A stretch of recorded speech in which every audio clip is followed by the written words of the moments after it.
கண்ட அவமானம் வென்று தரும் வெகுமானம் வானமே தாழலாம் தாழ்வதில்லை தன்மானம் மேடு பள்ளம் இல்லாமல் வாழ்வில் என்ன சந்தோஷம் பாறைகள் நீங்கினால் கோடைக்கில்லை சங்கீதம் பொய்மையும் வஞ்சமும் உனது பூர்வீகமே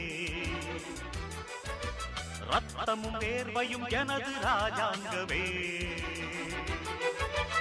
எனது நடையில் உனது படைகள் போட்டிப்படுவே அடே நண்பா உண்மை சொல்வே சவால் வேண்டாம் உன்னை வெல்வே வெற்றி நிச்சய இது வேத சத்தியம் கொள்கை வெல்வதே நான் கொண்ட லட்சியம்